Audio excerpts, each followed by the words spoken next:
There's some confusion about Daniel writing the book and then the actual context in which this book was being written in. When Daniel was alive, it was during the time of the Babylonian and Persian rule over Judah, the Jewish people. The time in which we're reading chapter 10, 11, and 12, and actually some maybe even the earlier chapters of this book, deal a lot more with, and actually were written probably about the 2nd century, so probably about 150 to 160 BC, during what was referred to as the Hellenistic period, the time of Antiochus IV, who was causing a lot of problems, which kind of led this to be more of an apocrypha of the times, of that epic in which the people were existing. And so even though it's combined with Daniel, the entire book is combined, it was written over different periods of time based on what we can see here. Now, of course, what we see in chapter 10, it is Daniel, and it's a vision that he has, and he's fully a part of this, which I think sometimes leads to confusion, because he did have a vision, and he did have he did have this interaction, and this all did happen, is our understanding. But at the same time, it was pointing towards the Hellenistic period. It was pointing towards the 2nd century, and the people of that time who were watching or reading this or listening to this saw it that way. But for the most part, it wasn't fully formed up until the 2nd century. And even after that, it's debated that it could have had a little few more rewrites after that. So it's one of those things we have to always keep in mind, especially when it comes to the prophets in books such as Daniel, is that some of them were written immediately as the prophecies were happening, and some of them happened over decades, if not centuries, as they were being developed and completed and told to the people. Something to always keep in mind as we go through this book is that Daniel was supposed to be, and is considered to be, a book of hope for those who are oppressed, especially for the Jewish people, not only under Babylonian rule and then Persian rule and eventually Greek and Roman rule, but it was for ongoing hope for Jewish people today, and even for Christians, of course, today as well, to read Daniel from a perspective of hope, and that God is all part of this. A lot of times we like to take Daniel and think of it as pointing to the end times, or what the long distance future would look like, and there are some components to that. I think you could argue that, and I know there are people who do, but the focus here I would like to look at, and what I can see with the book of Daniel, is it's a book of hope. It's a book of allowing us to know that God's hand is working in this world. He is not someone who has, or a God that has separated himself from the world or from his creation. And also, it is also telling the story of how an oppressed people were trying to survive and living through a time of repression and oppression. So as we get going here, we're going to read a little bit out of chapter 10 and then kind of provide some explanations as we go through this. A few things to think about also with this is that this is the time period where, when this was written, in the time of Cyrus, the king of Persia, when this was written, the people were at the end of the exile, at the end of the Babylonian exile, the 70 years that Jeremiah had predicted. Now, we can take those as a literal 70 years or a lifetime, kind of like what we talked about last week, or we can look at it as truly 70 years, and what Jeremiah had predicted, Daniel has now seen and has witnessed, and the people are now allowed to go back to Judah to rebuild the city and eventually rebuild the temple. So the exile, for the most part, is over in that regard. Now, on the other side of it, you still have these people who are under Persian rule, and they're still paying taxes to the Persians. They're still not able to be fully Jewish at this time, though there is a whole lot more latitude in how they can be more of their Jewish tradition. And part of Daniel here helps them remind that, as well as a lot of the other prophets and a lot of the Old Testament books as well. As we read through this, you always have to keep in the back of your mind there are a lot of other influences that was affecting the author and Daniel and the other characters who are part of this. We're dealing with references towards Greek and Syrian gods, something that they were very familiar with. Influences from other Eastern religions that could have influenced this and did influence this. There are several different people groups in the area in which they existed. You got to remember that Babylon and Persia and this was a huge region, and the Jewish people weren't just sent to one location. They were sent, as it was referred to as a diaspora, all over. They were dispersed all over the known world at the time, but also other people who were being taken over and who were being taken out and ruled over by the powerful countries or nations at the time were also being spread around everywhere, and they were also. And they brought their own traditions and their own religions, and the Jewish people had to kind of navigate through all that. So you have to think there's Egyptians, there were people from Asia Minor, which is part of modern day Turkey. Of course, there's Greek influence, which is what we're going to see a lot about today. There were Macedonians, several others that were part of this kind of mix of people. So sometimes I think we like to think that the Jewish people were kind of just out there on their own, maybe didn't have a lot of outside influences and were pretty self-contained, but that is not the case at all. Another thing we have to think about, especially during the time of when this was probably really written and what it was focusing on, was the Hellenistic Jews. So there were also a group of Jews who had been heavily influenced by the Greeks and were starting to turn more to their traditions and turning away from the Jewish traditions and follow more closely the traditions of the Greeks. And part of that is it caused a lot of, as you can imagine, caused a lot of heartache and panic and a lot of issues with the more traditional Jewish people. So we have that as well. One other thing that we'd always have to think about when we look through here is, and I've brought this up a couple times before, is the Maccabean Revolt.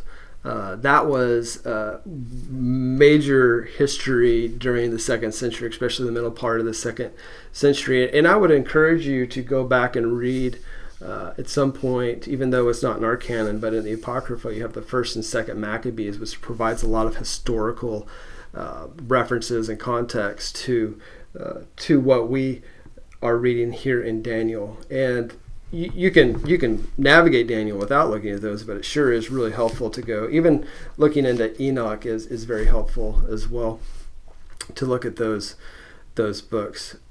Like I mentioned earlier, we're dealing with the people in the Hellenistic period. Antiochus IV is starting to has, for the most part, been really oppressive over the Jewish people. We've talked about what he did to the temple and the new god that he brought Zeus in to be worshipped. He is, for the most part, trying to destroy the Jewish traditions and the Jewish religions. Chapter 10 is probably around 167 to 164 BC. And it's brought into what we would also know not only the Hellenistic period, but also what we call the Hasmonean period, which is named after the family that started the Maccabean revolt. Again, if you reference First Maccabees, you'll be able to see this. So just to give you a little bit of more background here, because it's very important before we go into this. And the reason I'm spending a little more time on this today is that Daniel 10 is one of the shorter chapters, but also it opens up this last section of the book of Daniel, chapters 10, 11, and 12. So I'm spending a little bit more time on this. We have to remember that Antiochus IV was a Seleucid, so he was from the family or from the background of Seleucus, who was a general, one of the 4 major generals under Alexander the Great. And so once Alexander the Great had taken over the entire region, pretty much from India all the way into, what we know today as Eastern Europe. Once he had done that, he died quickly thereafter, and there were 4 generals who then started splitting up the area, or splitting up everything that Alexander had conquered. And so Seleucus was one of them, and that's where Antiochus comes from. The Seleucids, you may have heard of them before. And they came in, and over several of years of kings and reigns and everything, we now end up where Antiochus is. And for the most part, Antiochus, again, going back to First Maccabees, is compelling the Jewish people to, not compelling, probably more like forcing the Jewish people to abandon any sort of their religious traditions and to conform to his more pagan forms of worship. When this happened, there was a resistance to the king wanting to do this. And one of the people who started that was Matthias. He was a Jewish priest, and he killed a royal officer and another Jew who was doing a pagan offering, which, of course, as you can imagine, that probably made Matthias pretty upset. And so he took them out. And at that point, when he did that, when he killed those two people, you got to think back all the way back to what Moses did when he killed the Egyptian, and then eventually the Jewish people the next day. For the most part, the Egyptian, the Jewish people were upset with him for what he did, and now we're afraid. And anyways, not connected to this at all. But anyways, there are some issues there. So he started this rebellion. He was quickly killed or died, and after his death, his son Judas came on and started the rebellion, or continued the rebellion, and he was nicknamed Maccabeus, which means the hammer. And so he was known to be quite forceful and led the rebellion going forward. And so Judas or Maccabeus, depending on what you want to call him, pretty much removed the rebels, destroyed them. I'm sorry, he was the rebel. He removed Antiochus's power. He removed all the bad things, lack of a better word, that had happened to the temple, all the desecrations, all the destruction, and he rededicated the Jerusalem temple, which is an 8-day celebration, which now is referred to as Hanukkah, if I guess it depends on what part of the world you're from, but it's Hanukkah. And he rededicated the temple, and it all came back together. Unfortunately, it wasn't all over at that point. So after Judas was killed, probably around 160, the revolt continued with his brother named Jonathan, who continued to fight, and then another brother named Simon, who eventually drove out the Seleucid governor at the time. So of course, as kings would like to do, they put in satraps, or they put in governors to run certain regions. This was Bacchides, and at that point, it ended the war because they drove out the Seleucid governor. At this point, one of the last remaining brothers was eventually appointed the high priest. And this began the beginning of the Hasmonean line of the Judean rulers, as again, if you refer back to First Maccabees. Now, that wasn't the complete end for the Seleucids at this point. They still had political control over Judea, but fortunately for them, the new king that was put into place after Antiochus, his name was Demetrius. After Demetrius was put into place, he allowed the Jewish people to be exempted from taxation, and he also allowed them to go back to a lot of their traditions, and eventually provided funds to help them rebuild the temple. So some good things started happening there in the mid part of the second century. Now the tension here, and the thing is with this, and with Daniel especially, there's a lot of layers to this. The revolt, some people would say that the revolt was against the Hellenist Jews, and others would say no, it was actually against the Seleucids, and most likely, based on what I've seen, it was against the Seleucids, who are the people they're really trying to push out. They weren't really as concerned about the Hellenistic influence. They're obviously more concerned with the Seleucid oppression that was happening to them and getting rid of them.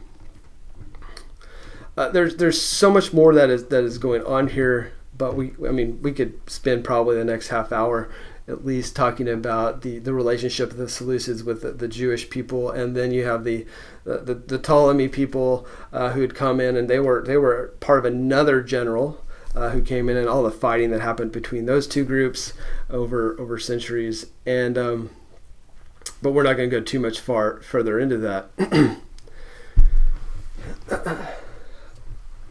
Yeah, I don't want to go in. Yeah, let's not go much further into that.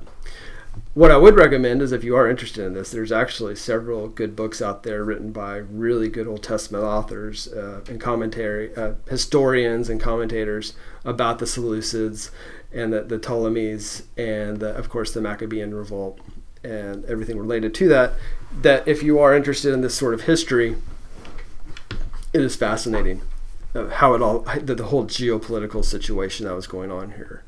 Because what we learn is, as we go through this, the Babylonians were there to oppress, going way back, the Babylonians were there to oppress the Jewish people. So they were brought in or allowed to come in and take over the Jewish people as a way to punish the Jewish people for their disobedience against God. Now you could argue then, after that 70-year rule or that 70-year oppression or exile, the Persians, the Greeks, and the Romans, it never got great for the Jewish people, but they were more concerned, it was more to them about politics. A whole lot less about religion, but a whole lot more about politics. Now, there are a couple cases along the way, like Antiochus and others, who would really oppressing the religion of the Jewish people, but for the most part, when you start looking here, there's a lot more focus on politics, and any sort of empire. When an empire was coming in, it was about power, politics, and resources. What resources could they get from taking over this nation?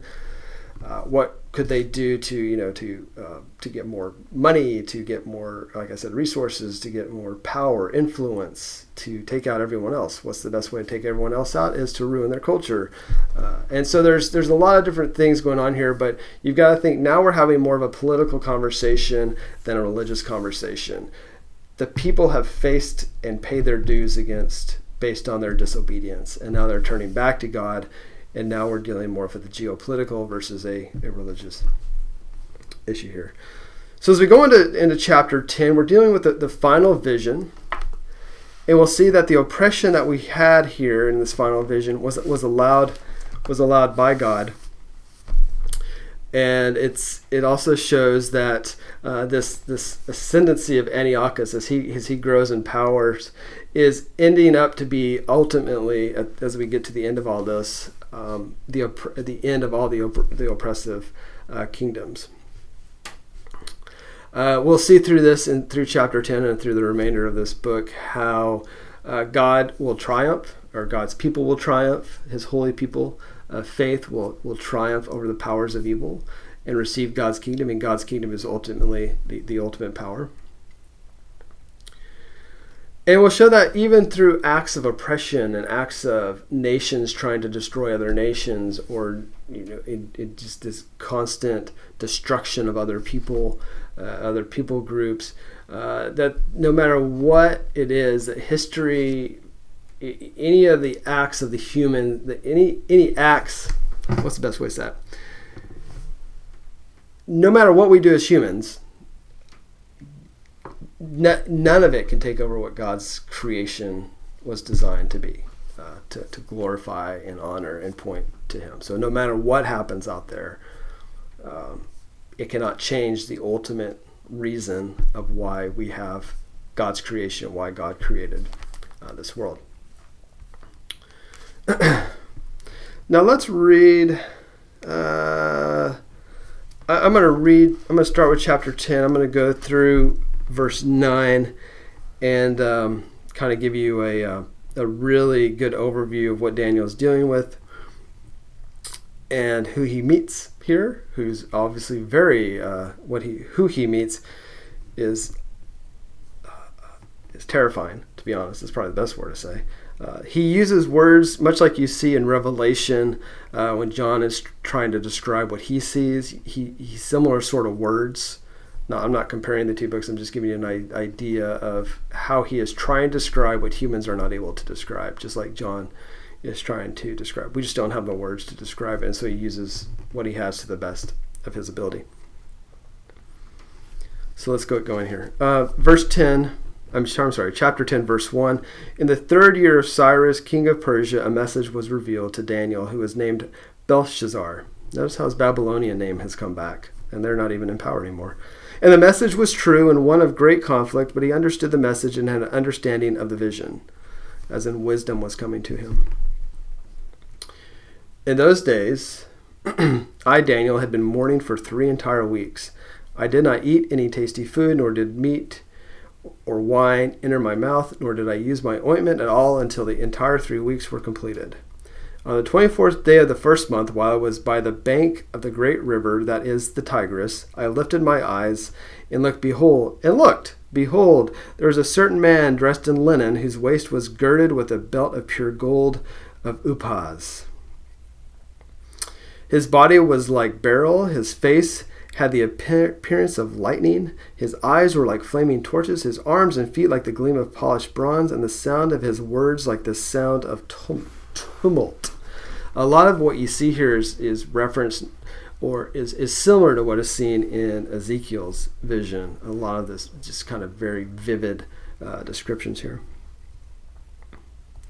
Now I, Daniel, alone saw the vision, while the men who were with me did not see the vision. Nevertheless, a great dread fell on them, and they ran away to hide themselves.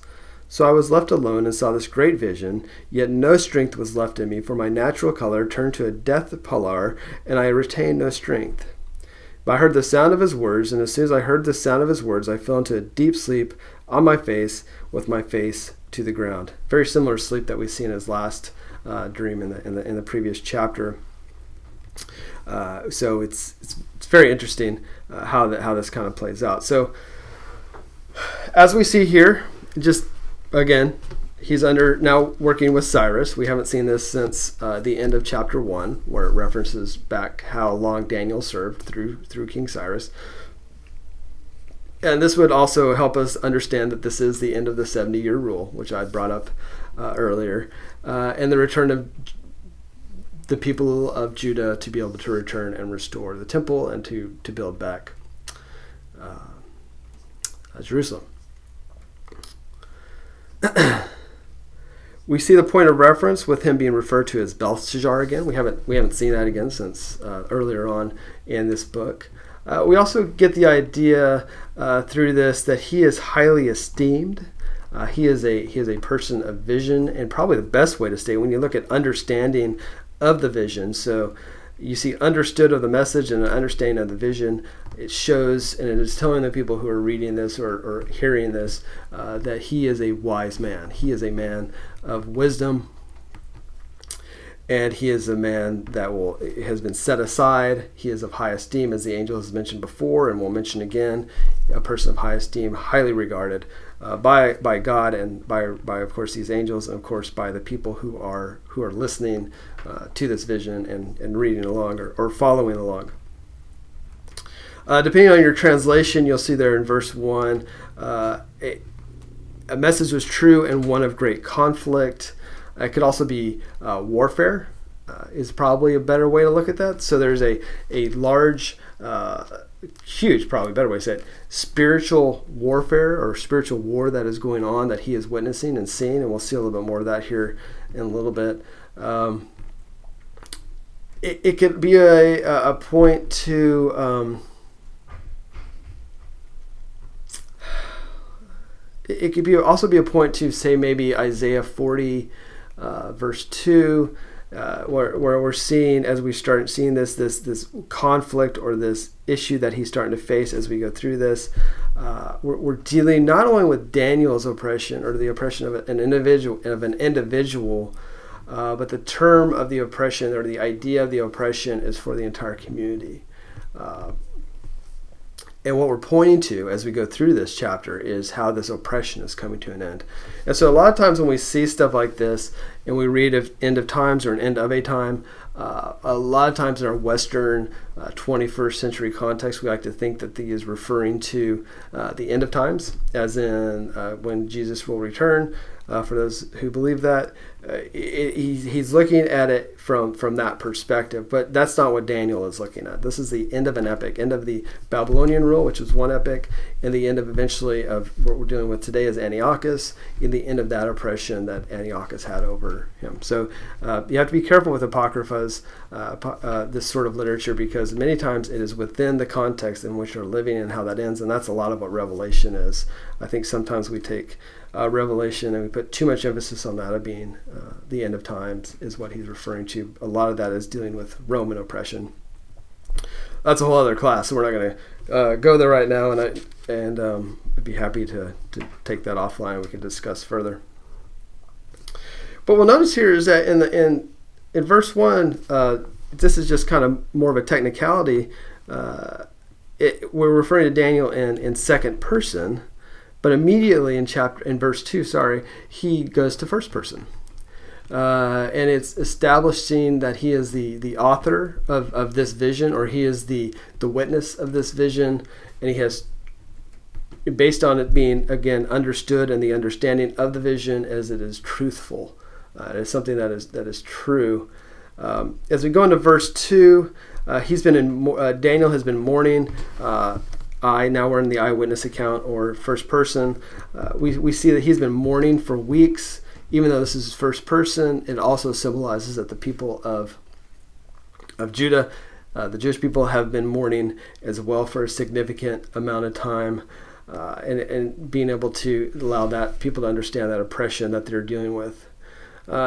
And you're also thinking about what is the current state of Jerusalem. So even though this is during the time of Cyrus, Jerusalem itself is in really bad shape. It has not yet really been rebuilt. The temple has not been rebuilt. And so there's that mourning for their homeland, that mourning for Jerusalem and for the temple, and them not being able to fully do what they wanting to do as a people. First Maccabees 1:39 has a really good reference to this, and it says, "Her sanctuary became like a desolate desert. Her feasts were turned into mourning, her Sabbaths into a reproach, her honor into contempt." The people were not able to do their typical rituals and their typical sacrifices and their typical religious traditions. And so it was of course, a time of mourning. If they were not able to do that as a people, they were not able to be who God had chosen them to be. So there was a huge disconnect there. The drama that you see around the inability to eat any tasty food, nor meat or wine, just kind of shows you how intense this is. He cannot be comforted at this point. It is so bad. The mourning is so bad and so intense that it's just not possible to be fixed. But we know this is a fasting moment, and what we know from chapter 9 is that with fasting, there's a revelation that's about to come. A revelatory moment is about to come. So when you see this moment of fasting, so he is, though he doesn't come out and say it just right out. It's for the most part is saying that he is fasting and what he is doing here, and so it's meaning that it's pointing to something revolutionary, not a revelation or revelatory is about to happen. You can also compare this to earlier on in Daniel when he did not eat the king's food. Whenever he said, "No, how about feed us vegetables and water, and we'll be fine." And we do not need that because God is in this. God is going to give us the power. God is going to reveal to us the mystery of how to survive this. God is going to provide that to us. Similar sort of contrast there to what happened earlier in the book.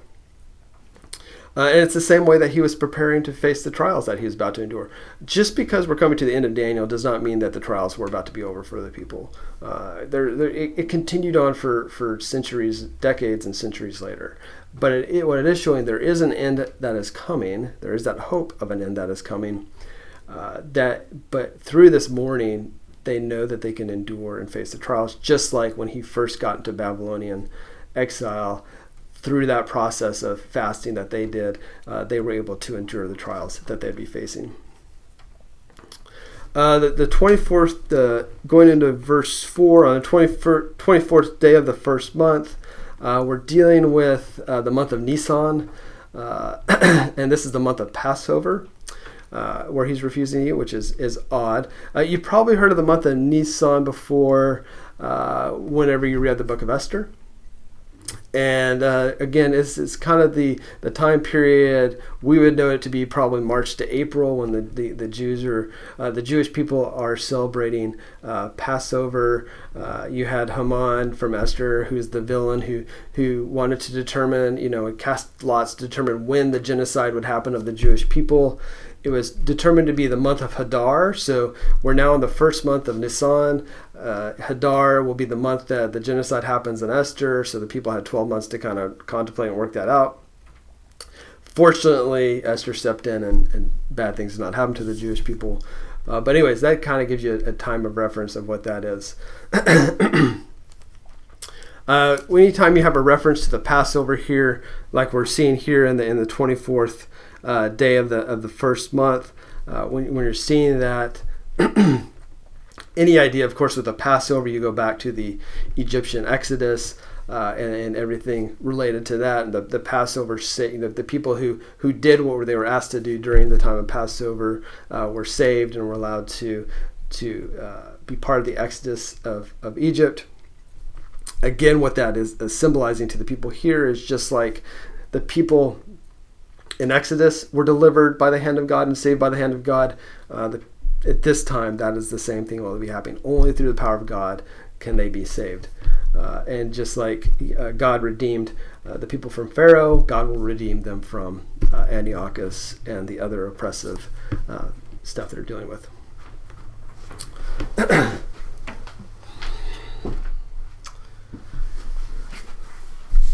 You can't beat motion lights this time of year. Okay. The Tigris River is of course a significant geographical viewpoint there at the end of verse 4. We see that where Daniel in chapter 8, he was at the Ulai River, Ezekiel's at the Chebar, all before big events happen is what that's pointing to. A big event is about to happen. We're at this river, pointing forward to what it's going to be. Jacob is at Jabbok. So that's pretty much why we have this reference to the river as in something. He is about to see something big, and something very revelatory is about to happen to him. So as we go into the next section of verses 5 through 10, we meet this new man, or a being. It's referred to as a man, but it's obviously something divine and angelic, who's clothed in linen, and provides a similar to what we see, a description or response, like I said, if you had referenced later on Ezekiel chapter 1, verses 9 and 10, a similar sort of a description there. We get a very good idea, and this again we're kind of going 5 through 9 right here, and a little bit into 10. This description of this individual or this being kind of demonstrates the importance or the drama that is tied to this, what they're dealing with of a heavenly and earthly realms joining together, or at least communicating together, which we see a lot in Daniel, of the heavenly and the earthly realms joining together. As we see here, it made everyone quite nervous. This person was so vibrant in what they look like. And it was just amazing. So we'll kind of start with what we see here. So we have the linen, and the linen shows us that it's either priests were known to wear linen. So it also symbolizes what we know to be the heavenly realm, and how the heavenly realm, those who are in linen in the heavenly realm, concerns themselves with what's going on here on earth. We know of them again from Ezekiel 28:42 as God's heavenly executioners were those to wear linen. The gold reference is the purest of gold, even more pure than the gold of the wealthiest of nations, again showing the power of God. Even over the most powerful nations, God is the most powerful. The idea of beryl or topaz is like an aquamarine, and it's similar to a stone that Aaron had in his breastplate. And also the same sort of color that you saw in the wheels of the heavenly creatures. And again, going back to Ezekiel 28. I would have, as you read through Daniel 10, have references back to Ezekiel through most of what you're reading there, and have maybe a bookmark put into Ezekiel to look through that. Again, going back to that, the lighting and flaming torches that we see here, again, is a reference back to Ezekiel chapter 1. The burnished bronze is a reference back to chapter 1. And You also have to think of when you see bronze, it's not only for battle, but it was also what a lot of the heavenly materials or the holy objects, probably a better way to say, of the tabernacle are also made of bronze. So we see a tie-in between the heavenly and the holy with the tabernacle and the revelatory significance of what is about to happen here. Verse 6, at the end of that, we have this huge, very, very loud sound. It's like the roar of the multitude, again similar to what you'd see in Ezekiel 124, where the cherubim had moved their wings, and it was so loud. It was like the sound of an army, the sound of mighty waters. So you got to think this is loud, very, very loud. And based on how this is going, like I said, it's almost indescribable that Daniel is trying to do, and he's doing his best to explain this as he goes through this. As we go into verses 7. It is only Daniel who actually sees the vision, but everyone else kind of gets a sense of something really bad or really weird is going on, and so they all take off, and only Daniel stays. And the reason he stays is, of course, there's some symbolism here, as you can imagine. He stays because it shows that he's the one of strength and courage, and he is the one who is exemplifying the strength and courage. Like, we don't get the names of who's with them or even an idea of who's with them. It's just, we call it random people. They're obviously probably some officials or somebody of some sort of significance within the community, but they take off. The only name we know here is Daniel, and he is the pillar of strength and courage, which is this whole book has been around about Daniel's strength and courage. And so he's left alone, even though he is the pillar of strength and courage, as you see in the next couple verses. He's left alone and has become very weakened by this presence. And he falls into a trance, similar to what we saw there in chapter 8, verse 18. And we also know there's other people who've fallen into trances. If you go to Abraham, if you look into Abraham in Genesis 15, 12, there's a similar sort of trance. In Balaam in Numbers 24, 2, there's another one. And then Ezekiel chapter 1, 28 is one as well. And then as we go into verse 10, let's read 10 through 15 or 10 through 14, and we'll talk a little bit about what Daniel is dealing with. So he is now face down to the ground. He's in a deep sleep. Like I said before, that's probably similar to what we saw in chapter 8, word usage. And if you remember from chapter 8, there's a reference back to Genesis when Adam was put into a trance when God created Eve. There's similar sort of wording that is being used there. So just something to keep in mind. So verse 10 of chapter 10. Then behold, a hand touched me and set me trembling on my hands and knees.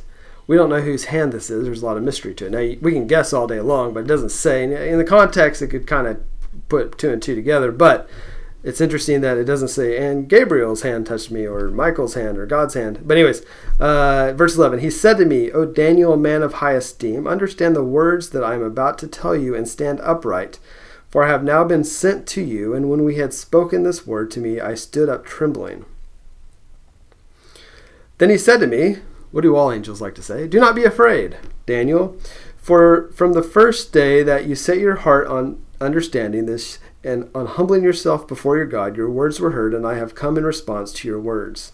But the prince of the kingdom of Persia, keep that in mind, we're going to spend a little time in verse 13 of who that is, was withstanding me for 21 days. Then behold, Michael, one of the chief princes, came to help me, for I had been left there with the kings of Persia. Now I have come to give you an understanding of what will happen to your people in the latter days, for the vision pertains to the days yet future. Yet future here being the time of Antiochus. So we're looking at 2nd century BC. So as we go into this, we have this help. There is some compassion. So going back to chapter 8, we have some compassion coming from this being, most likely an angel. Some would say it was Gabriel. It could be. It doesn't come out and is not identified. The thing that would keep it from being Gabriel is that he has never been described so splendidly as he was in those previous verses in the past. So it could not be him. Could be God. Could be some sort of theophany or God himself itself, based on what you see in verses 11. We're about to see, he said to me, possibly, could be there. And also if you looked at verses 16 and 18, which we'll look here in a second, so it could be God. But also you go back to Gabriel based on the preceding vision of what we just saw in chapter 9, verse 21. It could be him. Most commentators I saw, they would kind of provide a little bit of maybe this, maybe that, but for the most part would keep it as a mystery and move on with the vision. Now, as we look at this final section coming from verse 11, and I'll read the rest here in a minute, but pretty much the final section is verse 11, of course, through 21. But as we get into this, we have this exchange between this heavenly being and Daniel. And it starts off very encouraging and compassionate. I mean, you got to think what Daniel just saw here was overwhelming. It knocked him to the ground. He fell into a deep sleep. Eventually, this angel or this being helps him back up. So a sign of compassion. He's again referred to as a person of high esteem. Again, this shows him as he's the pillar of the group, the community. He is the one that is looked well upon by God. And we see that. As we look at verses 9, 10, and 11, we see a few things. So first of all, in verse 9, he lies on the ground. So he's faced on the ground, almost like he's not dead, but he's out of it for the most part. A very deep sleep, which he's in. Trance, some would say. Others would look at it as maybe as a coma, something like that. He's then brought to all fours in verse 10, much like someone would refer to him as like an animal. And then he's brought to his feet in verse 11 and referred to as a man of high esteem, as he is now human. So it's kind of like he had been devastated and destroyed, put into a trance, then given the life of an animal, and then restored finally to that of being human. So it almost, I've been trying to toss around resurrection, but I don't think it's really that. But he's been shown to be someone of high esteem and high capability and high ability. Okay, so as we look into here, so the argument of here, I have now been sent to you, would God say that? So that's where that argument goes away, in my opinion, that it probably wasn't God. I lean to Gabriel, but again, it's one of those things, the vision's not on who the person who is, or the being who's speaking, but more of what the vision is about. But anyways, you see that of what's happening here, for I have now been sent to you, this word. He touches Daniel 3 times. So he's obviously, there's some compassion towards Daniel. So verses 11, 16, and 18, Daniel is touched by the angel. In verses 11, 12, and 19, as you see again, we haven't gone all the way to 19. He's again referred to a man of high esteem, but again is comforted and is helped. And then in 11, 12, and 14, we give a level of understanding for Daniel. So you see in 11, O Daniel, a man of high esteem, understand the words or have wisdom, or we're supposed to, beyond just hearing what I'm listening, but hear and take in and understand and comprehend what I'm saying. You have that. And then in verse 12, do not be afraid for the first for from the first day that you set your hearts on understanding this vision. And then again in 14, now I have come to give you an understanding of what will happen to your people in the latter days. So there's a lot of wisdom that is being given to Daniel through this process to help him kind of understand what is going on here. So you see that. So in verse 12, you have this, Daniel changes his posture. He is now standing up like a man, like a human, and he is saying that, and he is coming to listen to what the angel or the being has to say. Willingness to hear the truth, or of knowledge and wisdom that the angel is about to say here. And you see that at the end of verse 12, where he says, "I have come in response to your words." Now, verse 13 is where it gets really interesting. We're going to spend a little bit of time on this because we have the prince of the kingdom of Persia I just wanted to look at this one other, the Prince of the Kingdom. Yeah, I think it's pretty consistent through most translations what this is trying to say here. But it's obviously that this Prince of the Kingdom of Persia is extremely powerful. And we'll see later on that Michael, at the next section here in verse 13, Michael has to come in. So Michael, one of the most powerful angels, has to come in and step in and fight against this this extremely powerful prince. So who is this prince? Some would say that it's divine or angelic, and no, I don't mean divine as in God divine, but as in angelic, as in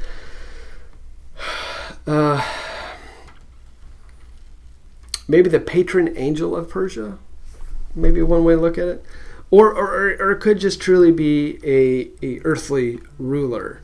There's a lot of different context to this. The word that's being used here in Hebrew for prince is the word sarim, S-A-R-I-M. That's not how you spell it in Hebrew, but that's how we spell it. We translate it over. And it means an uncertain kind of supernatural being, which we can think of as gods or underlings of God representing the nations. And the reason I bring that up is if we were to go to, and we're going to do that, for those of you who are following along, we're going to go to Psalm 82, 1 through 7, and we're going to read a little bit about this and talk a little about who these people are.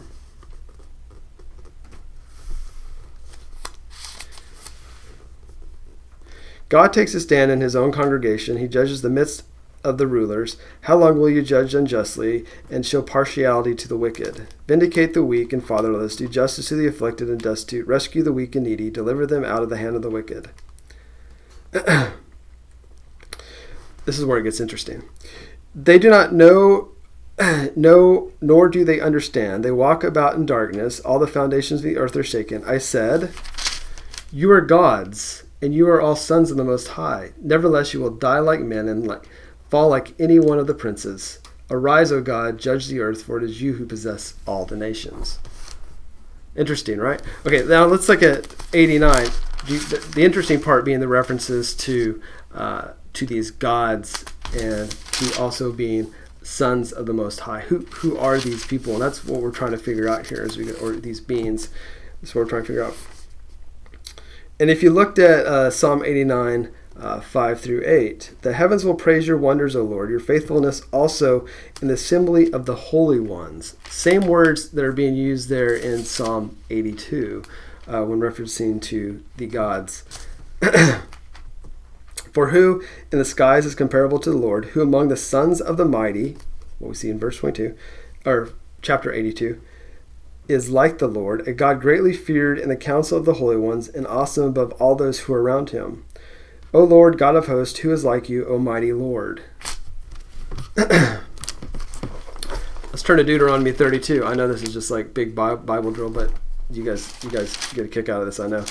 So let's go to Deuteronomy 32.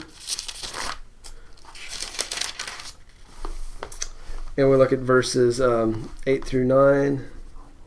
When the Most High gave the nations their inheritance, when he separated the sons of man, he set the boundaries of the peoples according to the number of the sons of Israel. For the Lord's portion is his people. Jacob is the allotment of his inheritance.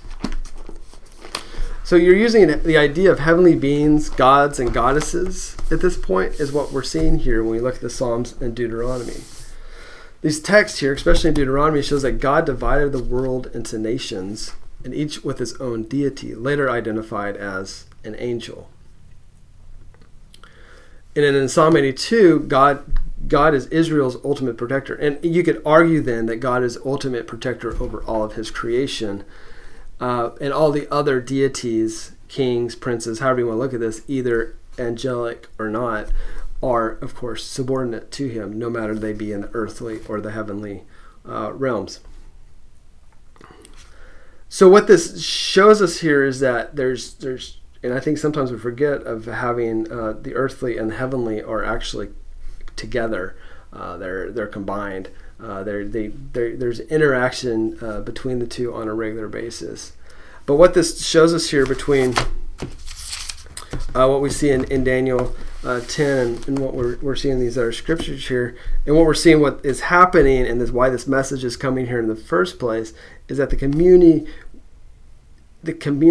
was very bad off. If this angel who's speaking to Daniel needs help from Michael, who is another angel, fighting off whoever this prince is, be it another deity of lesser stature or be it an earthly prince, it's a very powerful idea, and what it shows us is the amount of suffering the Jewish people were going through at this time.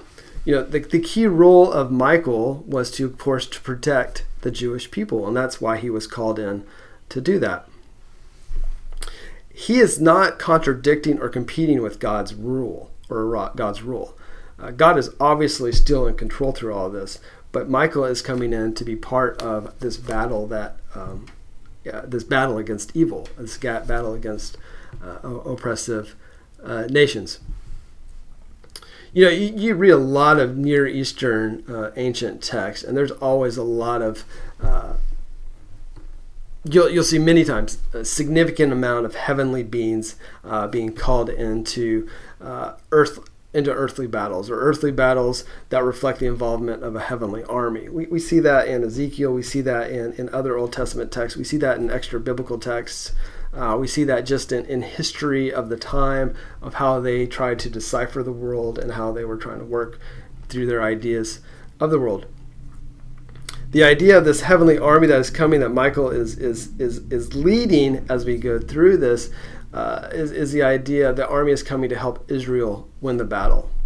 And without this heavenly army, and we've seen this before, without the heavenly army, the battle is not winnable for Israel. So without the intervention of the divine, the people of Israel cannot survive. And then the idea on the other side of that is that, of course, if there's a heavenly army for the good guys, you want to call them that, there's also the evil side of that too. So there are heavenly armies who oppose God, who are against God. So you have these earthly battles that reflect the battles in heaven, and whichever side wins in heaven is equivalent to the win there on earth. And so you see that back and forth between heavenly and earthly battles. If you wanted to read Ezekiel 28, the entire chapter, or Isaiah 24, you'd be able to see the idea of the heavenly being or beings who are opposed to God are eventually destined for punishment. A little bit more about Michael. This is actually the first time, we're still in verse 13, this is actually the first time he's identified in the Hebrew scriptures with the name. And his name actually means who is like God. What's interesting here is that I provide you a little context, but there's no additional context about who he is here. So the people somehow are familiar with Michael. Maybe there is some other additional traditions, some other stories, some other ideas that were developed along the way about who Michael is. But we're not provided any additional information. So what that tells us as a reader in the 21st century, that they kind of already knew who he was. So as like I said, he is the guardian of Israel. He's there to protect God's people and to be the one who helps triumph over evil and to bring justice and peace back in. And we'll again see him again in Revelation 12:7 when he slays the dragon. And let's not get ahead of ourselves, but we believe that dragon most likely to be Rome. Some of you probably think it's China. It doesn't really matter at this point. But we're just saying that Michael will show up again, and he continues to work through his work with his power and work with God here. Now, we spent a little bit on 13. We're going to spend a little bit on 14 too, because this is some stuff when it talks about the days latter days, for the vision pertains to the days yet future. We've seen this before. We saw this in chapter 8, verse 17. And we saw it also in chapter 9, verse 23, when Gabriel talked about the end of days, or the latter days. The end of days here is a reference to the end of the Persian rule, or the end of the Persian Empire. Again, the end times here is the end of an epoch. It's not the end of the world. The Persian representative that we see coming around here, the Prince of Persia, is there to stop whoever this messenger is from bringing the message that it's the end of their empire. And so they believe that if they can stop this message that it's the end of their empire, that then the empire will continue. Daniel is given this information so how he can help provide some additional, so he can then communicate that to the people for them to understand that there is a battle going on and that there is going to be an end to the rule. So think about it here. So when you think about the end of days, and we could even think about this in today's context. I don't want to be too dramatic here, but it is pointing to the end of their end of days here is pointing to the end of the time of the world as they know it, the world that they knew during that time. So this would be the end of the rule of Antiochus, which we talked about related to the Maccabean revolt. It was the end of the reign of oppression of Antiochus, the end of that. The world that they knew of oppression was ending. You could say the same for us today. The world that we knew 4 weeks ago, 5 weeks ago, however long this has been going on, is going to be different coming out of it. It was changing already. It sped it up a little bit. I guess you could argue that. So think about it more that way. It's not an end of the world scenario. Just like these, we're not dealing with the end of the world scenario. This is also letting them know that relief is coming, and we can also have that hope too. That relief is coming too. It just may not be in our time frame or on our timeline, but there is that hope, and it certainly wasn't in the timeline of the people of Judah. They would love that oppression to end centuries earlier, but it was one of those things where it continued to happen. But there's also the idea of relief was in sight for them. Let's finish up here, and I'm going to go ahead and read 15 through 21, and we'll wrap this up.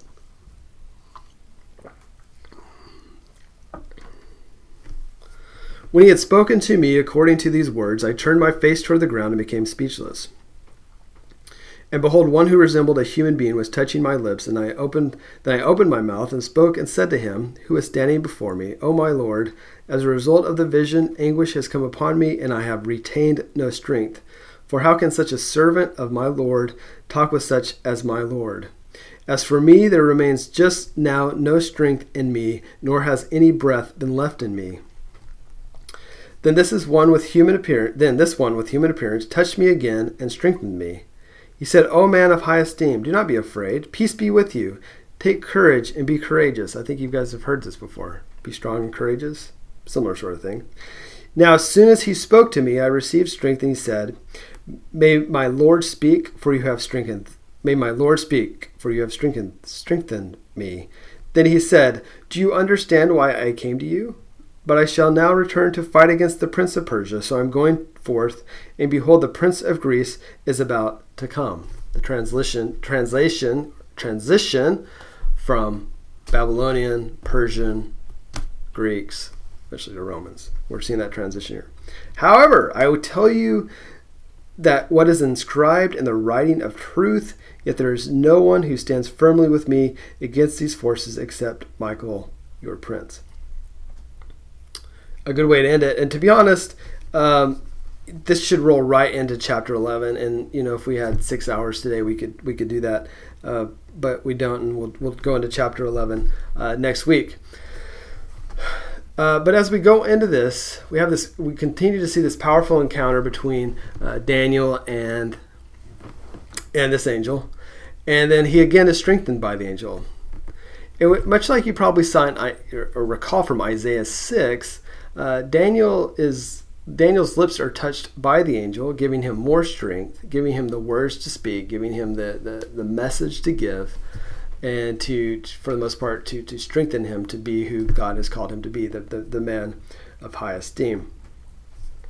He is strengthened, but yet has not strengthened. He remains trembling. And what that shows us here is that Daniel is still powerless without God's power. The people of Judah are still powerless without God's power. They're still trembling, even though they've been given strength, even though they've been given hope. And even though they've been given a view that there's an end in sight of this oppression, they're still powerless. They still need the strength of God. It's the same for us today. Even even though we know what is going on right now in our lives isn't going to go on forever, and we've been strengthened by God by knowing that we still need God's power to help us get through everything that we're trying to do and everything we're trying to deal with. The usage here of the pain that Daniel is in, and not being a woman, I cannot understand this by any stretch of the imagination, but it's a reference to birthing pains that you'd get from Isaiah 21, 3 through 4. So it's just interesting how they used that related to how Daniel was feeling, and the anguish and pain that had come upon him was, again, like I said, related to a birthing pain or a woman in labor. Again, no context for me whatsoever. I could not imagine it. Anyways, as we continue to go into verse 19, he is strengthened again by the angel. We have another compassionate encounter by the angel. God hears Daniel just like he did in chapter 9. And so we get that continuation of God is part of this. We also see that Daniel now has enough strength to ask for speak and communicate to him what is going on. He's ready to embark on the journey or the mission that God has put him on. Again, he is symbolizing the Jewish people. The Jewish people then are ready to embark on the journey that God is about to put them on. Again, we have the do not be afraid, but be strong and courageous text that we got from Joshua back, if you go back to the Torah and the first 5 books there of what we refer to as the Old Testament. Be strong and courageous. Take your people, let them go with you. Be not only you as an individual, Joshua, strong and courageous, but the people of Israel. Not only you, Daniel, be strong and courageous, but all of you, the people of Israel, the people who, the Jewish people, to be strong and courageous. And so we continue on through here as we go into verse 20. And this wraps up pretty quick. And this kind of goes to when we have the Persians and the Greeks coming in, and I brought this up earlier just a little bit, this has become more of a political thing than a religious thing for them. They're not there to put wrath on Israel like the Babylonians did, but instead they're fighting for political power and resources and what's going on. And the Jewish people happen to be in the middle of it. And bad things are going to happen to them because as a people who are not the stronger people group, they're going to get oppressed and pushed aside, and bad things will continue to happen. So they had less of an interest of converting the Jewish people and just more of an interest of getting their land and resources. At least a lot of the commentaries that I've read pointed to that, how it's become less of a religious thing because, like I said, the 70-year exile oppression of the Babylonians is now over, and now it's going to be continuing on for them, but kind of in a lesser degree, but at the same time still be not a great place to be. This idea of the books is referred to as, say, maybe the book of truth. When you see these books refer to decisions regarding reward and punishment, they are the divine books. May also refer to a record of God's plan for the universe. Could be a good way to look at these books, the writings of truth, the book of truth, depending again on what translation you have. First Enoch if you would go into that book and the Apocrypha and read through that, you'd got a really good idea of what is being referred to here. It could tell us the history of the world. And about how it's replete with injustice and suffering, which occurs in these epics in which the people of Israel are enduring. But also through these books will also say that it will eventually be completed with God's intervention. This leads us into chapter 11, where it says however, or depending on your translation, it could be nevertheless. The messenger is prepared to delay the resuming the battle in order to deliver the upcoming revelation. And so they stand firmly there, fighting off the evils. And as we go into chapter 11, we'll continue to see how this battle continues and how the conflicts that are continuing to come will continue to haunt Daniel and everything that he's going to see related to that. So as we wrap up here, what we're looking at again is this is a book of hope for the people. This is looking for the end of oppression over a period of time that the people of Israel have been dealing with. And they're going to now understand that there's hope and relief in sight. And that there is also be able to have a better understanding that there is much more going on around them than just what they see there on earth. But there's a heavenly, a divine component in this as well. And that's something we need to think about as well, is that there's a heavenly and an earthly component in which we exist. And we will never, as Paul would say, we have kind of a dark view or a dim view of what is fully going on around us when it comes to the wonderful mercy, grace of God, of our Creator, and that He is fully involved in His creation, and everything that He does is part of His plan, and we don't fully understand it. And even though Daniel was a man referred to as of high esteem and full of understanding and wisdom, he still only got part of the mystery or part of the revelation of who God is and what God's plan is. And that's the same for us today. I get a lot of questions as we go through Daniel about pointing it to the end times and the end of the world. And now with everything going on with the virus, there's this idea that we're in the end times. And I just, well, first of all, I'm not arrogant enough to even want to predict that because, no one knows. And then secondly, if you really looked at the context of our entire world versus just our current situation, there's so much more going on than the inconvenience that many of us are facing right now. So there's a lot to this. And if you look at what goes on in Daniel, if you read what the people of Israel went through in the Old Testament, you'll see there's a lot of crazy, horrible, oppressive stuff that goes on through that. But God is constantly with His people. Even when they're disobedient, He is with them, and He still has His hand in part of it. So that's where we're going to end today, and I hope everyone has a good rest of their week. Thank you.